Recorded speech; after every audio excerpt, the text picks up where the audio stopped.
Assalamualaikum warahmatullahi wabarakatuh.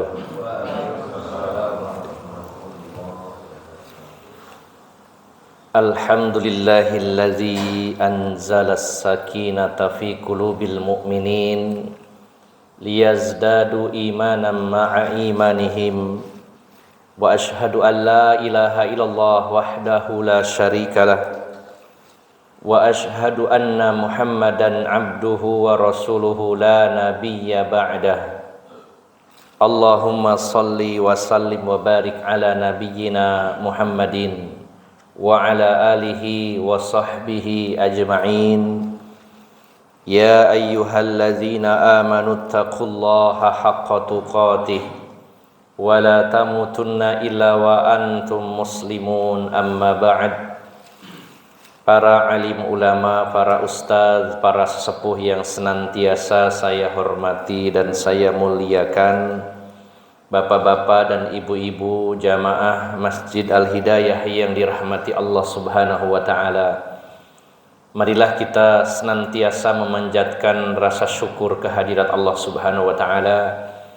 Khususnya kita sangat bersyukur kepada Allah yang telah memberikan semangat kepada kita, khususnya di pagi hari ini kita bisa menghadiri salah satu majelis yang penuh dengan barokah Allah Subhanahu wa ta'ala, berada di salah satu rumah Allah Subhanahu wa ta'ala yang merupakan tempat terbaik yang ada di atas muka bumi ini. Dan alhamdulillah, tidak terasa kita sudah berada di hari Jumat kembali, hari yang penuh barokah, hari yang terbaik bagi kaum mukminin. Dan setiap kita bertemu di majelis ini, selalu kita merasa betapa cepatnya waktu berlalu. Seolah-olah baru kemarin kita bertemu di masjid ini, tiba-tiba sekarang bertemu lagi. Maka inilah apa yang dikabarkan oleh Rasulullah SAW tentang salah satu tanda kiamat adalah yataqarabuz zaman, waktu terasa begitu cepat. Bahkan Bapak Ibu jamaah sekalian, mari kita hendaknya juga berpikir dan merenungkan bahwa umur kita ibaratnya adalah penghitung waktu mundur. Ya, setiap hari berkurang satu hari, satu pekan berarti berkurang satu pekan, dan itu berlalu begitu cepat. Maka kita semakin dekat dengan ajal kita, dengan kematian kita, dan kita semakin dekat dengan gerbang akhirat.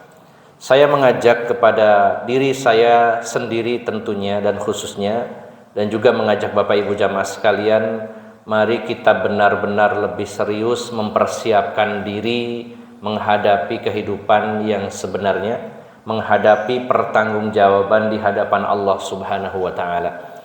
Mari kita lebih bersemangat lagi lebih bersemangat lagi dalam mengumpulkan bekal-bekal kita untuk akhirat kita. Semua potensi yang Allah berikan kepada kita saat ini kita maksimalkan untuk meraih surganya Allah Subhanahu wa ta'ala. Kalau kita punya waktu, kita punya tenaga, mari kita manfaatkan semaksimal mungkin dengan berbagai macam pintu-pintu kebaikan yang ada di hadapan kita. Bila kita diberi potensi oleh Allah Subhanahu wa ta'ala dengan harta kita, maka itulah sarana dan jembatan kita menuju surganya Allah Subhanahu wa ta'ala. Semua akan kita tinggalkan, dan semuanya yang akan kita tinggalkan ini jangan sampai lepas begitu saja dan sia-sia, namun akan dibawa ke alam akhirat berupa pahala di sisi Allah Subhanahu wa ta'ala. Mari Bapak Ibu jamaah sekalian lebih semangat lagi belajar agama. Kita mendalami ilmu tentang Islam yang sangat mungkin dan boleh jadi banyak hal-hal yang belum kita pelajari, atau masih banyak hal-hal yang sudah kita pelajari namun belum kita amalkan.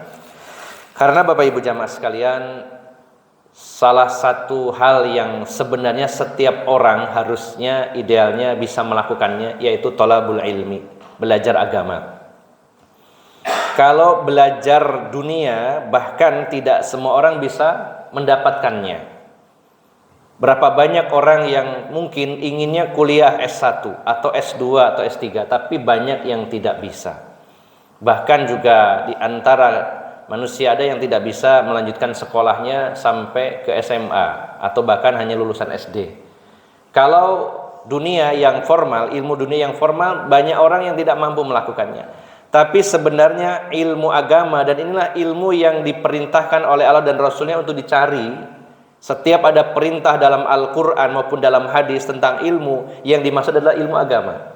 Maka semua orang punya kesempatan, punya peluang, apakah dia seorang laki-laki atau wanita, apakah dia yang usianya masih muda ataupun sudah berusia lanjut, semuanya punya peluang yang sama. Allah berikan kesempatan itu, tinggal kita mau atau tidak.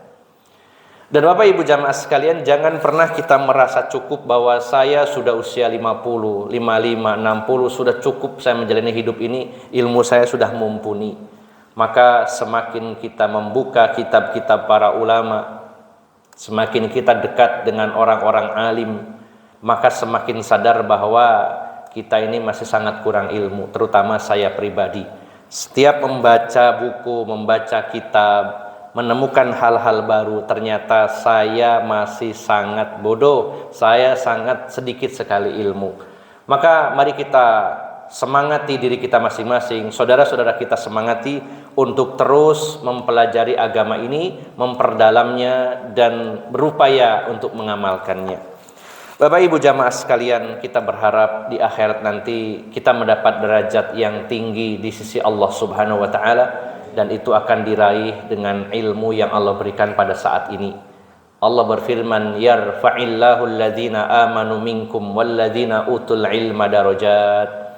Allah meninggikan derajat orang-orang yang beriman di antara kalian, dan di antara orang-orang beriman Allah akan naikkan lagi derajatnya, sampai para sahabat mengatakan 700 kali derajat di antara orang-orang beriman, antara yang berilmu dengan yang tidak.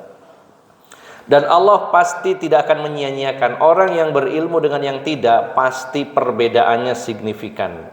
Bukankah Allah telah bertanya kepada kita di dalam Al-Quran, Qul hal yastawil ladzina ya'lamuna wal ladzina la ya'lamun.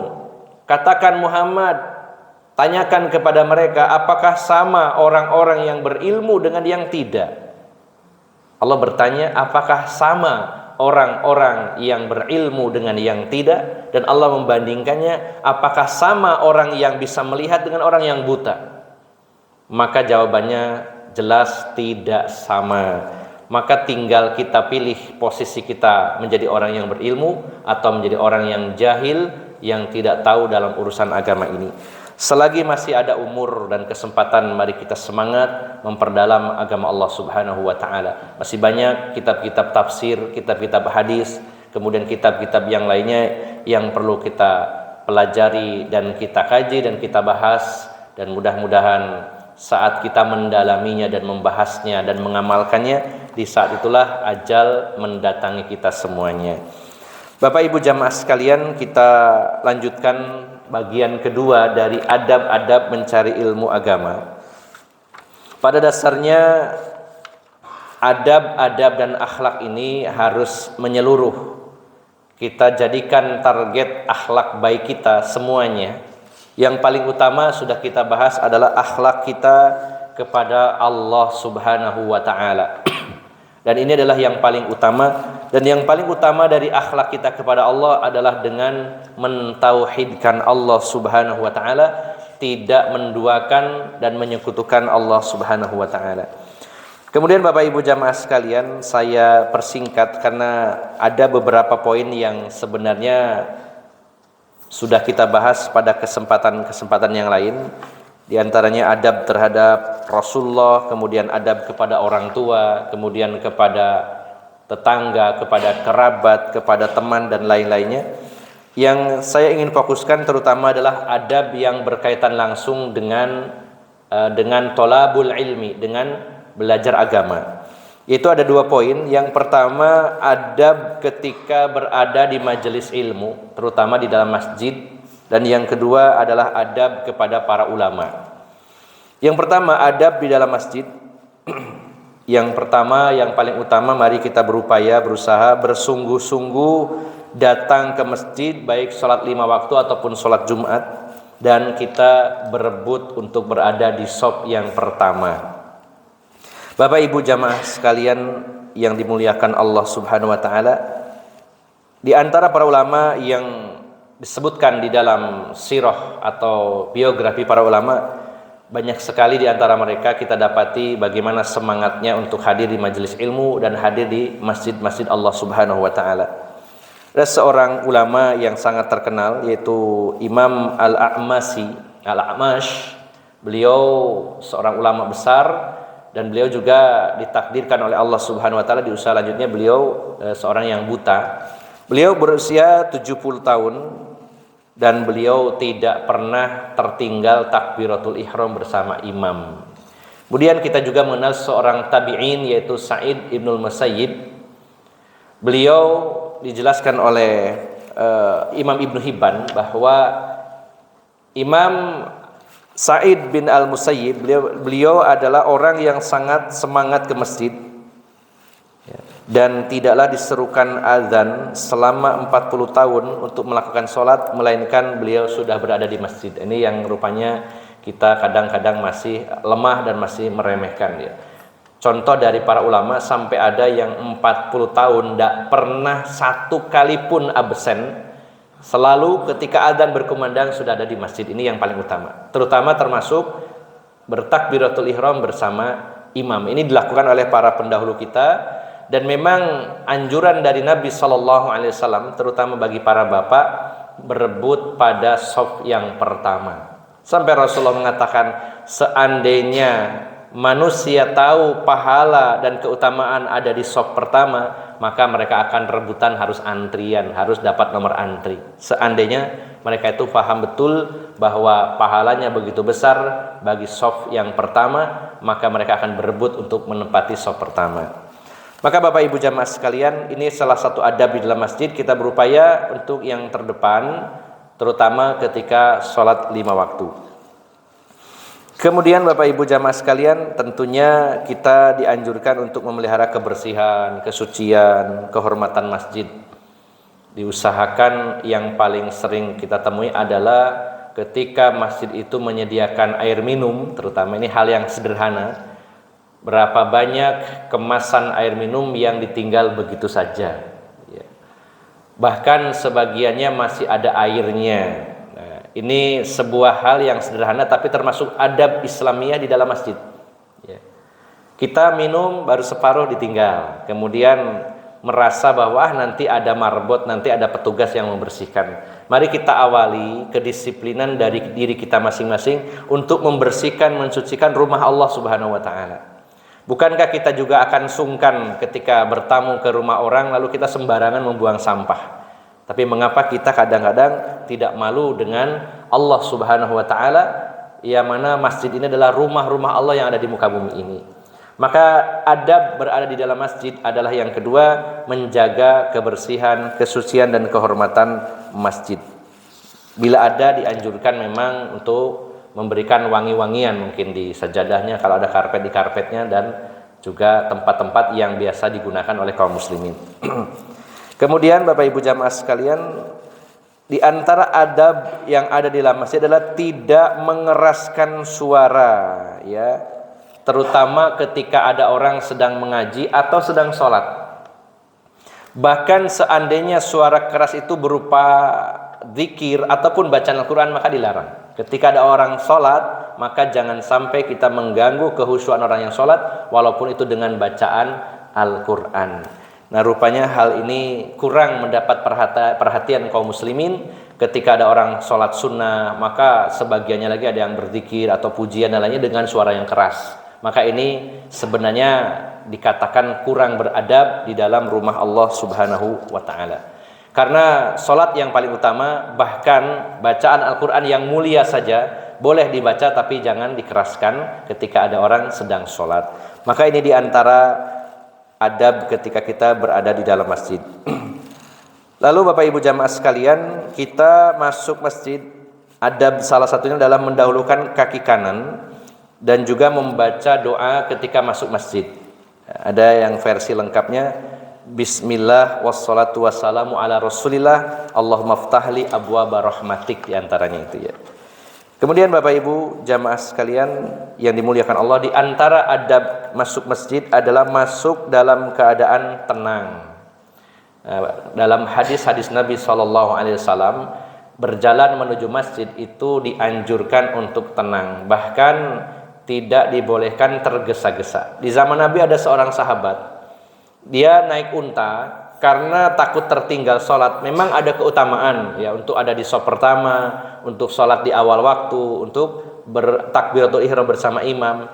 Namun itu dilakukan ketika kita memang betul-betul mengawalinya. Adapun bagi orang yang mungkin terlambat datangnya, maka diharapkan dan dianjurkan untuk tetap tenang.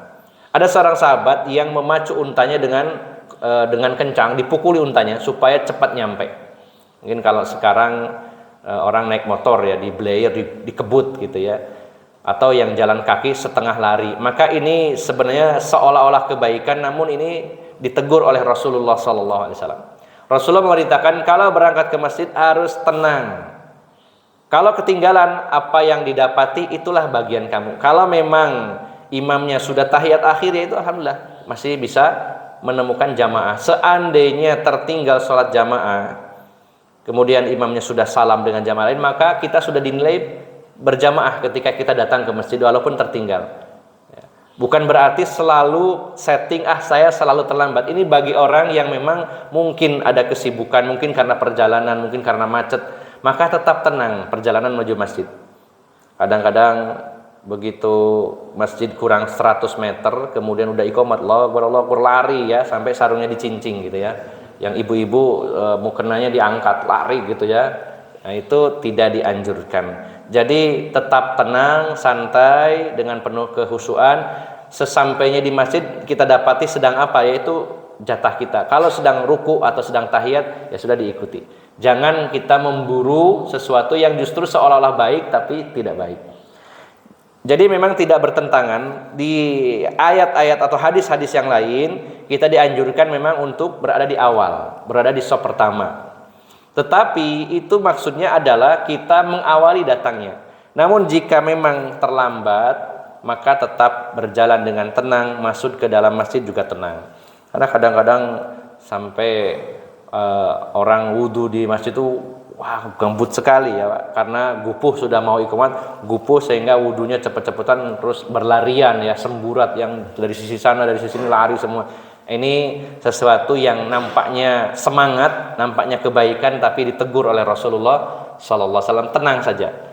Apa yang kita dapati, yaitulah kita lakukan. Kalau imam sedang ruku, kita takbiratul ihram, langsung ruku. Kalau imam sedang sujud, takbiratul ihram, langsung ikuti sujud. Apa yang kita dapati, itulah yang kita lakukan. Tidak harus ngejar tayang dan tergesa-gesa sehingga meninggalkan ketenangan dalam menuju masjid Allah Subhanahu wa Ta'ala.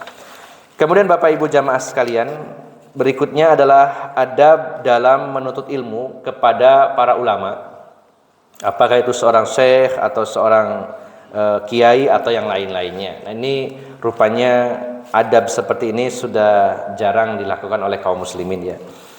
Bapak Ibu jamaah sekalian, di antara adab-adab para penuntut ilmu, kita berharap, termasuk saya pribadi tentunya, berharap punya ilmu yang berkah, ya, ilmunya itu berkah gitu. Ilmu yang bermanfaat, ilmu yang menuntun kepada ke surganya Allah Subhanahu wa Ta'ala. Maka jika ingin mendapatkan ilmu yang berkah, adab-adab menuntut ilmu ini benar-benar harus kita lakukan secara terus-menerus dan disiplin. Ini rupanya banyak yang melupakannya. Di antaranya yang pertama, ini sangat penting. Sebelum kita menuntut ilmu, kita benar-benar harus seleksi siapa guru kita, siapa yang memberikan bimbingan agama kepada kita. Bahkan para ulama menganjurkannya sampai harus istikharah ya, untuk memantapkan hati siapa guru kita, siapa orang yang diambil ilmunya dari kita. Karena benar-benar sangat signifikan Bapak Ibu jamaah sekalian, pengaruh dari seorang guru, seorang yang membimbing kita, maka akan sangat berpengaruh terhadap keselamatan dunia akhirat kita, berpengaruh kepada benar dan tidaknya. Maka hendaknya kita pilih seorang guru yang benar-benar menyampaikan ilmu berdasarkan Al-Quran, berdasarkan hadis-hadis Nabi Sallallahu Alaihi Wasallam, dan kita harus betul-betul juga sedih, ya.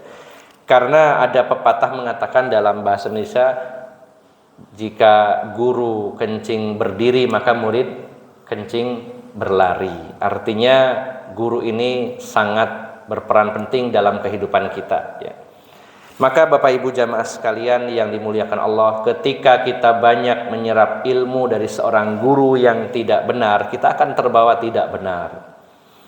Kalau ilmu yang disampaikan terlalu banyak dongengnya tapi tidak jelas jeluntrungnya, maka bagaimana ilmu kita akan naik, akan bertambah. Cari guru yang betul-betul komit untuk berpegang teguh kepada Al-Quran dan kepada sunnah Nabi SAW, dan juga guru-guru yang memiliki adab dan akhlak yang baik sehingga kita bisa meniru mereka. Kemudian yang kedua Bapak Ibu jamaah sekalian, di antara adab dalam bermajelis ilmu adalah memulainya dengan mengucapkan salam, ya. Kemudian satu hal yang dijelaskan dalam hadis-hadis Nabi SAW adalah siapapun dia yang ada di majelis kita, yaitu guru-guru kita, maka saat kita akan datang kita salam, kita pergi pun salam. Bahkan ketika ada sesuatu keperluan harus keluar dari majelis, maka kita minta izin. Ini sebenarnya yang seringkali tidak diterapkan di banyak majelis-majelis ilmu. Jadi saya masih ingat waktu SMP dan SMA dulu ngaji kitab Riyadhus Shalihin yang ditulis oleh Imam An-Nawawi rahimahullah, dari bab demi bab, ya, sejak SMP kelas 3 dulu mulai ngaji itu. Bab tentang adab dan akhlak itu begitu melekat dalam memori saya, bagaimana adab-adab di majelis ilmu. Ketika kita sedang duduk, di situ ada seorang kiai, ada seorang ustadz sedang berceramah, maka ketika akan ke kamar mandi izin, walaupun tidak harus bersuara, Pak Ustadz izin gitu ya, minimal angkat tangan izin. Itu adalah adab dalam mencari ilmu. Insya Allah ilmunya akan barokah, ya. Dan ini memang diajarkan oleh Rasulullah SAW kepada para sahabat Nabi SAW.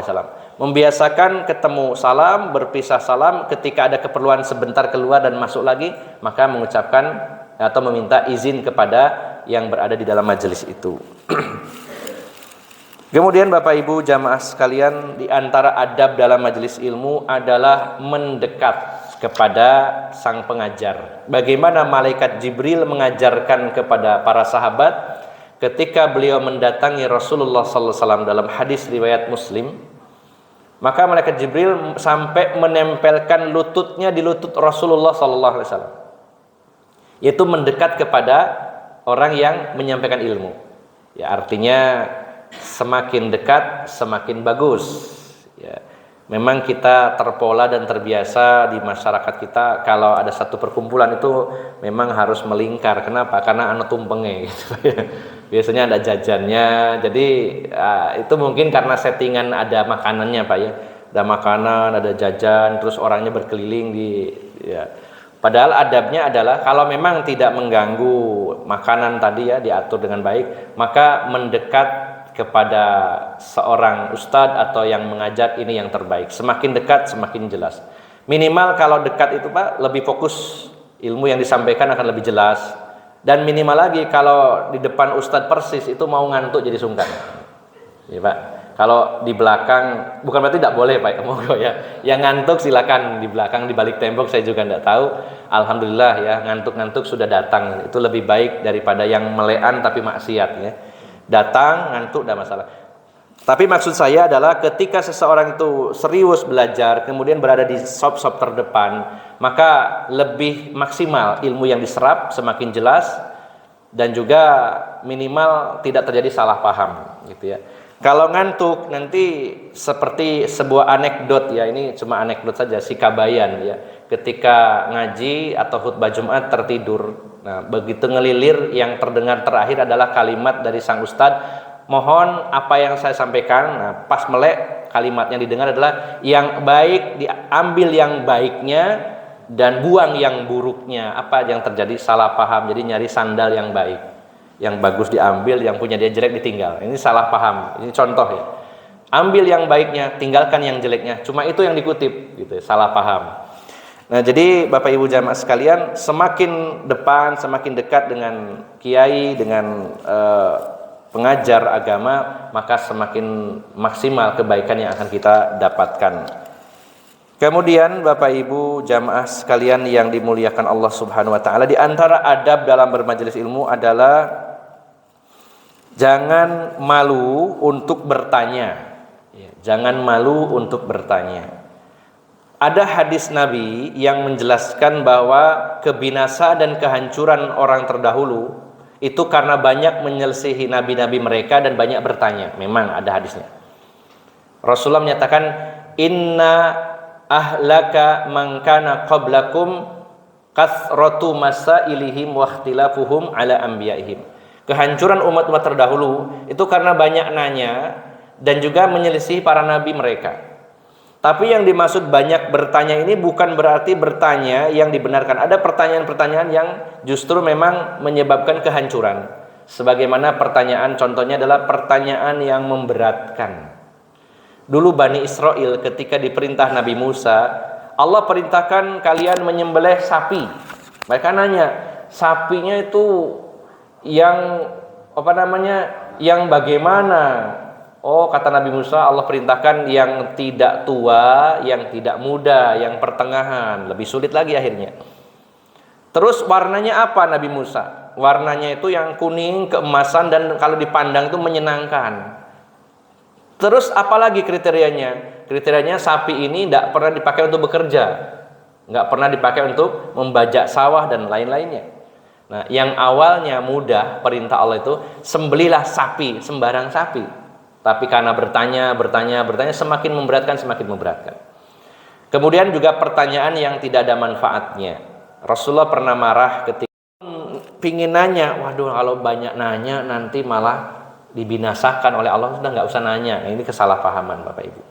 Maka adab di dalam majelis ilmu itu adalah ketika kurang paham maka bertanya. Dan pertanyaan ini adalah akan menyingkap kerancuan, akan menyingkap kesalahpahaman. Kadang-kadang ada orang yang benar-benar tidak paham, ada yang setengah paham. Ini maka perlu diperjelas kembali. Bila memang di forum mungkin sungkan, bisa ditanyakan secara khusus setelahnya atau mungkin lewat WA. Jangan sampai ada hal-hal yang mengganjal, kurang jelas, kemudian kita malu untuk bertanya. Maka Bapak Ibu jamaah sekalian, di antara adab dalam belajar ilmu agama adalah bertanya jika memang kita tidak tahu. Kemudian yang terakhir Bapak Ibu jamaah sekalian, hendaknya kita berupaya mengikuti dan mencontoh perilaku terpuji dari para guru-guru kita. Dan ini adalah bentuk komitmen kita sebagai thalibul ilm, sebagai orang-orang yang mencari ilmu agama. Maka sebenarnya posisi saya dengan panjenengan sama, saya juga sebagai thalibul ilm, sebagai pelajar sebagai pencari ilmu agama. Maka sama-sama kita juga ingin mencari berkah atau barokah dari Allah Subhanahu wa taala dari ilmu yang kita pelajari. Mari kita betul-betul berupaya menambah keilmuan kita, terutama tentang adab-adab di majelis ilmu.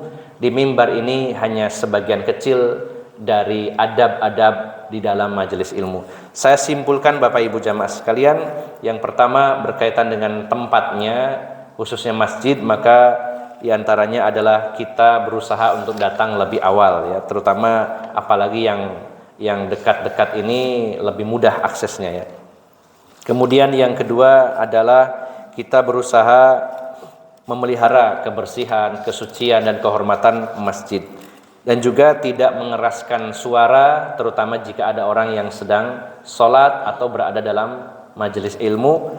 Apakah itu berupa bacaan Al-Quran ataupun zikir dan lain-lain, maka tidak perlu dikeraskan, dipelankan saja. Apalagi kalau itu selain Al-Quran, selain zikir, maka tentu lebih buruk lagi.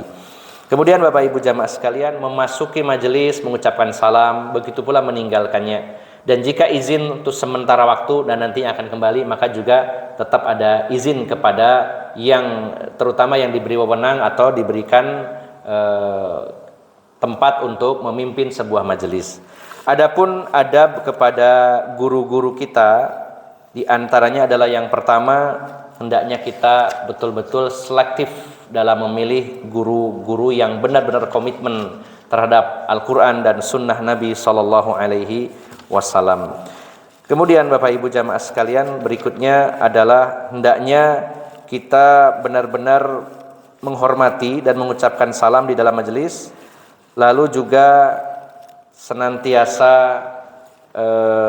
bertanya jika memang tidak paham atau ada hal-hal yang kurang jelas, dan yang terakhir kita berusaha mengikuti dan mencontoh akhlak yang mulia. Kalaupun ada kekurangan, akhlak yang buruk tentu kita buang, tapi akhlaknya yang mulia maka kita jadikan para guru-guru kita sebagai teladan bagi kita semuanya. Inilah yang bisa saya sampaikan, hanya sedikit dan mudah-mudahan bermanfaat. Dan saya secara khusus menyampaikan kepada Bapak Ibu jamaah sekalian, ke Bapak Ketua Takmir Abah Eko sedang melaksanakan ibadah umroh. Kita doakan bersama semoga beliau diberikan kesehatan, diberikan keselamatan, dan juga bisa kembali bersama kita, dan juga semoga umrohnya menjadi umroh yang makbulah, yang diterima oleh Allah Subhanahu wa taala. Mari kita akhiri majelis ini dengan sejenak dengan berdoa kepada Allah Subhanahu wa taala. Bismillahirrahmanirrahim. Allahumma shalli ala Muhammad wa ala ali Muhammad walhamdulillahirabbil alamin. Allahumma ighfir lil muslimina wal muslimat wal mu'minina wal mu'minat al ahya'i minhum wal amwat innaka sami'un qaribun mujibu da'wat ya qadiyal hajat. Rabbana ighfir lana dzunubana wa liwalidayna warhamhuma kama rabbayana shighara. Rabbana ighfir lana wa li ikhwanina alladzina sabaquna bil iman wa la taj'al fi qulubina ghillan lil ladzina amanu rabbana innaka raufur rahim. Rabbana afrigh alaina sabra wa tsabbit aqdamana wansurna 'alal qaumil kafirin. Rabbana hab lana min azwajina wa dhurriyyatina qurrata a'yun waj'alna lil muttaqina imama. Rabbana hab lana minas salihin. Rabbana hab lana min ladunka dzurriyyatan thayyibah innaka sami'ud du'a. Allahumma ansur ikhwanana al-muslimina fi Filastin. Allahumma ansur ikhwanana al-muslimina al-mustad'afina fi Gaza. Allahumma ansuril Islam wal muslimin wa ahlikil kafarata wal zalimin. Allahumma a'izzal Islam wal muslimin wa ahlikil kafarata wal zalimin. Rabbana atina fid dunya hasanah wa fil akhirati hasanah wa qina azabannar. Subhana rabbika rabbil izzati amma yasifun wa salamun alal mursalin walhamdulillahi rabbil alamin. Dari awal hingga akhir, bila ada salah ucap dan salah sikap, saya mohon maaf yang sebesar-besarnya.